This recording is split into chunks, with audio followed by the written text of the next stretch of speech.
Hello नमस्कार। Today we are discussing a very important essay by Terry Eagleton जिसका नाम है द राइज ऑफ इंग्लिश। और ये काफ़ी इंपॉर्टेंट ऐसे हैं जिसमें टेरी ईगल्टन इंग्लिश लैंग्वेज और लिटरेचर के राइज यानी ओवर द टाइम इसमें क्या मॉडिफिकेशंस या फिर क्या चेंजेस ट्रांसफॉर्मेशंस आए हैं इसके बारे में कॉम्प्रिहेंसिवली बात करते हैं। तो टेरी ईगल्टन सबसे पहले बात करते हैं 18th सेंचुरी लिटरेचर के बारे में, जिसमें वो बात करते हैं कि स्पेशली 18th सेंचुरी लिटरेचर जो था वो उस टाइम की सोसाइटी के टेस्ट, वैल्यूज़ और आइडियोलॉजीज़ का एक रिफ्लेक्शन था। तो वो बेसिकली ये कहना चाहते हैं कि 18th सेंचुरी लिटरेचर जो था वो अपनी सोसाइटी का एक मिरर था और उसमें एक लैक ऑफ क्रिएटिविटी हमें देखने को मिलती है। वहाँ पे कोई क्रिएटिविटी नहीं थी। Okay, the sole purpose of writers was to reflect their own society, their contemporary society. और उसकी वजह से वहाँ पे हमें एक क्रिएटिविटी का वॉइड देखने को मिलता है, जहाँ पर कोई भी नई चीज़ नहीं कही जा रही है। सिर्फ सोसाइटी में जो पहले से ही है उसी का एक आईना बनाकर हमें नॉवेल्स में या फिर कविताओं में प्रेजेंट किया गया है। तो इसीलिए ईगल्टन कहते हैं कि 18th सेंचुरी लिटरेचर जो है वो हम ऐसे कह सकते हैं कि 18th सेंचुरी का जो सोशल कल्चरल बैकग्राउंड था, उसका जो टेस्ट था, उसके जो वैल्यूज़ थे, विक्टोरियन वैल्यूज़ थे या फिर आइडियोलॉजीज़ थे, उसके सभी का एक मिक्सचर हमें देखने को मिलता है उसके लिटरेचर में भी। और उसका सीधा सीधा प्रभाव पड़ता है लैंग्वेज के ऊपर भी, क्योंकि लैंग्वेज एक बाय प्रोडक्ट है, लैंग्वेज एक चैनल है लिटरेचर के लिए। तो उसके बाद हम देखते हैं रोमांटिक एज, और उसके साथ में हम देखते हैं एक शिफ्ट जो कि 18th सेंचुरी से काफ़ी डिफरेंट था। ओके, क्योंकि उससे पहले हम बात कर रहे थे वैल्यूज़ की, आइडियोलॉजीज़ की, लेकिन अब रोमांटिक एज में हम बात करते हैं इमेजिनेशन की और क्रिएटिविटी की और पर्सनल एक्सपीरियंस की। और for the first time in history हम एक कॉमन मैन को अपना प्रोटैगनिस्ट मानते हैं और उसकी स्टोरीज, उसके लव अफेयर्स या फिर उसकी परेशानियाँ हम डिस्कस करते हैं मेन स्ट्रीम पोइट्री में। और इसमें हम lord Byron, William Wordsworth, P Shelley, John Keats, इनकी कविताएं हमें देखने को मिलती हैं जो कि काफ़ी हद तक काफ़ी डिफरेंट हैं। यहाँ पर हमें एक डिपार्चर देखने को मिलता है traditional way of writing literature से। I hope you are understanding this. और उसके बाद हमें देखने को मिलता है कि कैसे रोमांटिक एज इन्फ्लुएंस था अपने पहले के एक्सपीरियंसेस से। फॉर एग्जांपल, जो 18th सेंचुरी का जो सोशियो पॉलिटिकल अपहीवल थे, जो कि उतार चढ़ाव थे, या फिर इंग्लैंड में जो भी कुछ पॉलिटिकली हो रहा था या फिर सोशली हो रहा था, इंग्लैंड की इकोनॉमिक सिचुएशन जो थी, उस सभी का एज अ रिजल्ट ओके लोग ऊब गए थे वही बातें दोबारा सुन सुनकर। उन्हें कुछ नया चाहिए था और रोमांटिक एज ने उन्हें वो नया फ्लेवर दिया। और वो नया फ्लेवर क्या था? एक काफ़ी पर्सनल, काफ़ी क्रिएटिव एक्सपीरियंस जो कि in the history of English literature कहीं पे भी नहीं दिखाया गया था। फॉर द फर्स्ट टाइम हमें कॉमन मैन के डिफ़िकल्टीज जो थे उन्हें हम डिस्कस कर रहे थे मेन स्ट्रीम लिटरेचर में। और ये एक रिजल्ट था जो एक लार्ज स्केल पर इंडस्ट्रियलाइजेशन हुआ था, और या फिर हम बोलते हैं कह सकते हैं कि एक टेक्नोलॉजिकल एडवांसमेंट हुआ था। और उसकी वजह से जो एक मैन और नेचर के बीच में गैप सा तैयार हो गया था, उसको फिल इन करने का काम किया था रोमांटिक एज ने। ओके, और उसी के साथ में रोमांटिक एज ने काउंटर किया था एक आइडिया जिसको हम कहते हैं कमोडिफिकेशन ऑफ आर्ट। यानी आर्ट फॉर आर्ट सेक, यानी आर्ट को भी पैसों से तोला जाना, या फिर आर्ट को भी एक कमोडिटी या फिर एक वस्तु की तरह देखा जाना। लेकिन रोमांटिक राइटर्स का ये मत था कि आर्ट अपने आप में ही एक अमूल्य वस्तु है जिसे हम पैसों में या फिर किसी वस्तु की तुलना में हम नहीं रख सकते हैं। ओके, तो रोमांटिक्स का ये कहना था कि आर्ट अपने आप में ही व्हाट इज़ दैट, अपने आप में ही प्राइसलेस है और हमें उससे कोई भी प्राइस अटैच नहीं करना चाहिए। और जो आर्ट का कमोडिफिकेशन है या फिर आर्ट फॉर एग्जांपल उस टाइम पर कुछ नॉवेल्स थी, कुछ तरह की नॉवेल्स थी जो कि ज़्यादा बिक रही थी, तो वही फार्मूला इस्तेमाल कर कर और नॉवेल्स लिखी जा रही थी। तो इसमें क्या एंड गोल है? प्रॉफिट बनाना। सो प्रॉफिट यहाँ पर मेन गोल था पब्लिशर्स का या फिर राइटर्स का। तो इसके खिलाफ रोमांटिक राइटर्स ने लिखा और उन्होंने कहा कि लैंग्वेज या फिर लिटरेचर एक कमोडिटी नहीं है, आर्ट एक कमोडिटी नहीं है, ये उससे परे है, उससे आगे की चीज़ है। तो उसके बाद ईगल्टन बात करते हैं राइज ऑफ एस्थेटिसिज्म या फिर सौंदर्य शास्त्र। So literature became a means for moral and spiritual education. See for example, हमें उसके बाद हमें देखने को 19th सेंचुरी में राइटर देखने को मिलते हैं जैसे कि मैथ्यू आर्नोल्ड, जो कि बात करते हैं लिटरेचर जो कि एक स्पिरिचुअल और मॉरल गाइड भी हो सकता है। कि लिटरेचर सिर्फ लाइब्रेरी तक सीमित नहीं है, उससे परे जाकर लोग या फिर जो ऑडियंस हैं वो लिटरेचर से मॉरल या फिर स्पिरिचुअल एजुकेशन भी ले सकते हैं अगर वो चाहें। क्योंकि literature according to Matthew Arnold is much more than just any other human activity. Okay, हम लिटरेचर को बिजनेस की तरह नहीं देख सकते हैं, क्योंकि लिटरेचर एक काफ़ी फिलोसॉफिकल एक्टिविटी है जिसमें a larger level of cognitive thinking is involved, as said by Matthew Arnold. So again, Matthew Arnold कहते हैं कि literature can humanize the masses.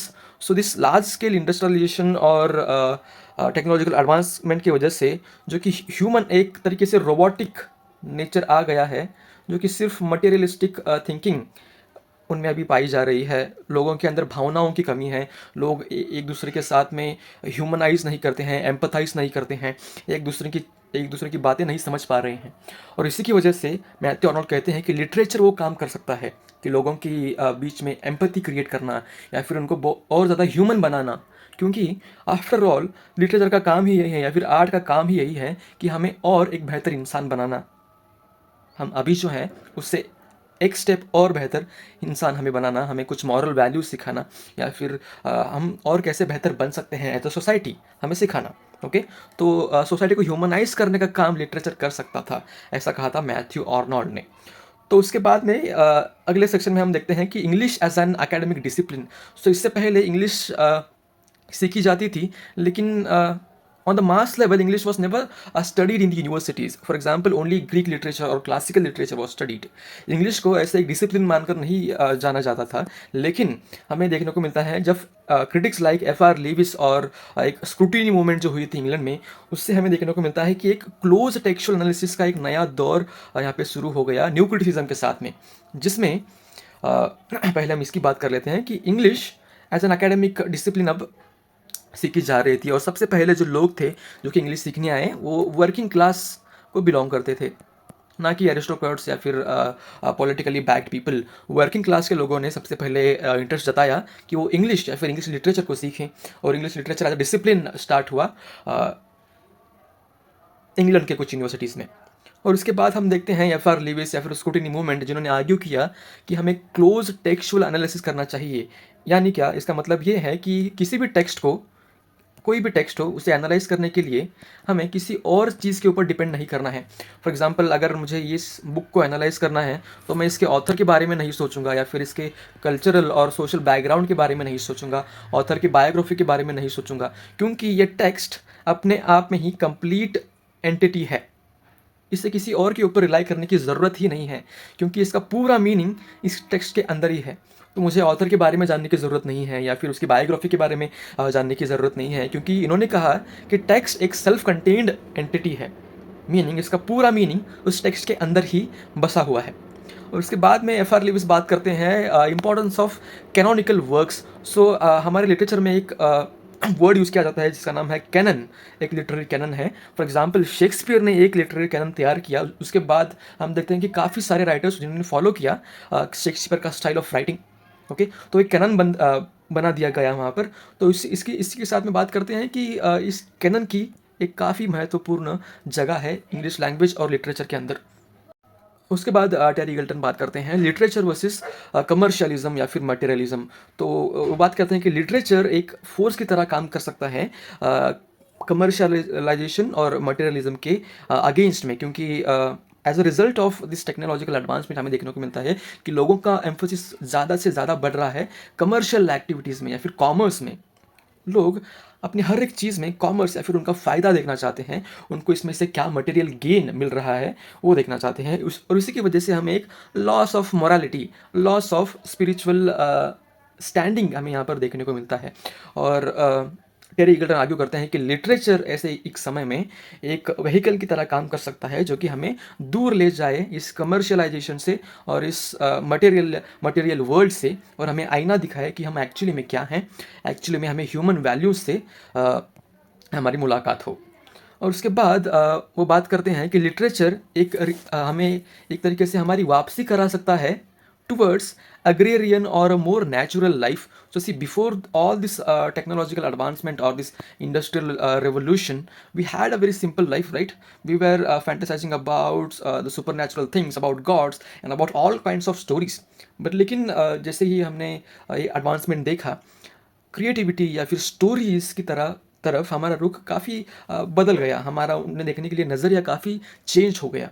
हमें लगने लगा कि स्टोरीज या फिर लिटरेचर जो है उससे कोई फ़ायदा तो होना है नहीं, उस इससे बेहतर है कि मैं कुछ काम ही कर लूँ, इससे बेहतर है कि मैं कुछ व्यापार ही कर लूँ। तो लिटरेचर के ऊपर एक वैल्यूलेस ऐसा टैग जो बन रहा था, उसके अगेंस्ट टेरी गल्टन कहते हैं कि इन सभी फोर्सेस जो हैं, जैसे कि कमर्शलाइजेशन हो गया, मटेरियलाइजेशन हो गया, उनके अगेंस्ट ओनली लिटरेचर, सिर्फ लिटरेचर एक ऐसा एक्सप्रेशन है जो कि आदमी को सेन रख सकता है। इस सभी होक्स में जो कि एक ही डायरेक्शन में चला जा रहा है, उसके अगेंस्ट लिटरेचर एक वेपन की तरह एक्ट कर सकता है। और अंत में ईगल्टन बात करते हैं टी.एस. एलियट और न्यू क्रिटिक्स के बारे में, जो कि कम्प्लीटली ट्रांसफॉर्म कर देते हैं स्टडी ऑफ लिटरेचर। जिस तरीके से लिटरेचर को स्टडी किया जा रहा था, वो तरीका पूरी तरीके से एक ट्रांसफॉर्मेशन के थ्रू जाता है। जैसे ही हम देखते हैं टी.एस. एलियट और नए क्रिटिक्स या फिर न्यू क्रिटिक्स जिन्हें हम कहते हैं, वो इस सीन में हमें देखने को मिलते हैं। तो एलियट ने स्पेशली एम्फोसाइज किया ट्रेडिशन के ऊपर या फिर कल्चरल कंटिन्यूटी के ऊपर। यानी हम अपने, फॉर एग्जांपल, अगर हमें कुछ नया लिखना है तो पुराने जो ट्रेडिशन चला आ रहा है उसको समझे बगैर या फिर उसको अकाउंट में लिए बगैर हम कुछ नया क्रिएट नहीं कर सकते। और एलियट ने कहा कि there is nothing called as completely new. Completely new ऐसी कोई चीज़ नहीं होती है। हम अपने ऑलरेडी जो हमारा जो नॉलेज बेस है उसी के ऊपर, उसी नॉलेज को हम यूज़ कर कर कुछ नया बनाने के लिए ट्राई करते हैं। लेकिन हम उसे नया ऐसा completely new, completely not influence by anything ऐसे हम नहीं कह सकते, क्योंकि everything is based on a tradition. Okay, everything is an extension of cultural continuity. जो भी हमने पहले सीखा है या फिर जो भी हमारे गुरु जो थे उन्होंने पहले सीखा है, उसी का एक कंटिन्यूएशन हमारे राइटिंग्स में हमें देखने को मिलता है। तो हम नहीं कह सकते कि जो मैंने लिखा है कि या फिर मेरा जो वर्क है वो कम्प्लीटली नया है, कम्प्लीटली पाथ ब्रेकिंग है। ओके, तो इसी के साथ में हमें देखने को मिलता है renewal of poetic language. Eliot कहते हैं कि आज के इस दौर में हमें ज़रूरत है रिन्यूअल ऑफ पोएटिक लैंग्वेज। वो बात करते हैं कि लैंग्वेज आज के दौर में डिग्रेड होती जा रही है, और दिस डिग्रेडेशन को स्टॉप करने के लिए राइटर्स या फिर जो ऑथर्स हैं उनको स्टेप अहेड करना होगा, उनको खंभीर रूप से खड़ा होना होगा और उनको इस डिग्रेडेशन को स्टॉप करना होगा। और वो कैसे कर सकते हैं? एक स्टैंडर्ड लैंग्वेज जो पहले यूज़ की जा रही थी, उसे रिन्यू कर कर उन वर्ड्स को, उन फ्रेजेस को दोबारा अपने राइटिंग्स में यूज़ कर कर उस लैंग्वेज को वो ज़िंदा रख सकते हैं। और उसके बाद में वो बात करते हैं फ्रैगमेंटेशन और एलियनेशन ऑफ मॉडर्न लाइफ। तो हम जानते हैं कि 20th सेंचुरी में because of the 2 world wars we have seen, उसके वजह से हमें बहुत सारा फ्रैगमेंटेशन था, मतलब कुछ भी कोहेसिव नहीं है, सब कुछ बिखरा हुआ सा है। और या फिर alienation, there is no sense of belonging. हमें लगता है कि हम अपने ही घर में एक एलियन की तरह रह रहे हैं, हम अपने ही कंट्री में, there is no belongingness, there is no humanity there. Okay, so that's why this sense of fragmentation or alienation, this sense of confusion, ऐसा लगता था कि हम कहीं भी आगे नहीं बढ़ रहे हैं, we are stuck in a black hole. Okay, so उसके बाद हम ईगल्टन बात करते हैं departure from historical and cultural influences. तो उसके बाद हम बात करते हैं जैसे कि हमने पहले भी डिस्कस किया है कि कोई भी टेक्स्ट अपने आप में ही सेल्फ कंटेन है, सेल्फ कंटेन मीनिंग उसके अपने आप में ही पहले से ही भरा हुआ है। तो उसके मीनिंग निकालने के लिए हमें ऑथर के ऊपर या फिर कल्चरल या फिर सोशल पॉलिटिकल बैकग्राउंड के ऊपर हमें डिपेंड नहीं करना है। फॉर एग्जाम्पल, अगर मुझे इस बुक को स्टडी करना है तो मुझे किसी और बुक के ऊपर ध्यान देने की ज़रूरत नहीं है। मैं सिर्फ इस बुक को पढ़ूंगा और मुझे जो भी मीनिंग निकालना होगा मैं इसी बुक से वो मीनिंग निकाल पाऊंगा। मुझे किसी और बुक के ऊपर या फिर किसी और पर्सन के ऊपर रिलाई नहीं करना है। So the intention of this method, इसका काफ़ी सिंपल इंटेंशन था कि फॉर एग्जांपल अगर मैं ये ध्यान में रखकर पढ़ूंगा कि इस बुक को शेक्सपियर ने लिखा है, तो मेरा एटीट्यूड चेंज हो जाएगा, क्योंकि मैं जानता हूँ कि शेक्सपियर एक काफ़ी महान राइटर हैं। तो अगर ये बुक एक रबिश बुक भी है तो भी मैं मानूंगा कि ये काफ़ी एक मास्टरपीस वर्क है, क्योंकि जस्ट बिकॉज इसके ऊपर लिखा है रिटन बाय शेक्सपियर। तो ऐसे नहीं करना चाहिए। एलियट या फिर न्यूक्लिक हमें कहते हैं कि किसी भी वर्क को हमें उसके कल्चरल या फिर सोशियो पॉलिटिकल बैकग्राउंड को नज़रअंदाज करते हुए उसे इग्नोर करते हुए सिर्फ उसके अंदर जो लिखावट है, उसके अंदर जो लिखा गया है, उसके अंदर जो टेक्स्ट है, उसी के बेसिस पर उसके हमें उसका मेरिट तय करना चाहिए। और अंत में हम बात करते हैं विलियम एम्सन की, जो कि एक मोर फ्लेक्सिबल और आप कह सकते हैं कि एक more open ended approach literature को स्टडी करने के लिए या फिर लैंग्वेज को स्टडी करने के लिए लेकर आते हैं। और ये काफ़ी मॉडर्न अप्रोच हमें देखने को मिलती है, क्योंकि यहाँ पर कोई भी फिक्स्ड या फिर कोई भी यूनिवर्सल मीनिंग यहाँ पर नहीं है, कुछ भी यहाँ पर फिक्स नहीं है। There are no fix boundaries there. See for example, whenever we study literature we should always have a open mind. For example, a book is an opportunity for infinite possibilities, right. For example, एक book में infinite meanings हम create कर सकते हैं।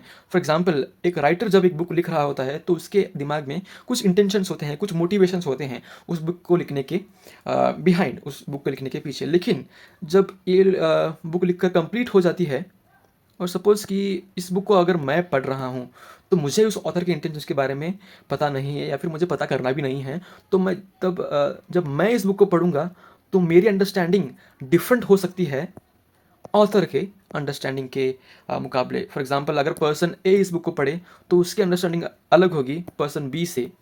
और हम ऐसा नहीं कह सकते हैं कि इस बुक का यही मीनिंग है जो ऑथर ने सोचा है, ऐसा नहीं कह सकते हैं, क्योंकि सभी इंटरप्रिटेशंस इन अ वे अपने आप में करेक्ट हैं, अपने आप में वैलिड हैं, क्योंकि there are no fixed meanings to any given work और any given piece of literature. क्योंकि literature is ever evolving as said by William Empson. वो कहते हैं कि लिटरेचर का कोई फिक्स्ड मीनिंग नहीं हो सकता है, किसी भी वर्क का या फिर किसी भी पोएम का कोई फिक्स्ड मीनिंग होना ही नहीं चाहिए, क्योंकि उसका मीनिंग वेरी करेगा रीडर टू रीडर, क्योंकि रीडर अपना ओन मीनिंग बनाने की लिबर्टी रखता है। और इसी के साथ में हम राइज देखते हैं थियोरीज का, जो कि रीडर सेंटर्ड है। For example, reader response theories. So इसी के साथ में I would like to stop here.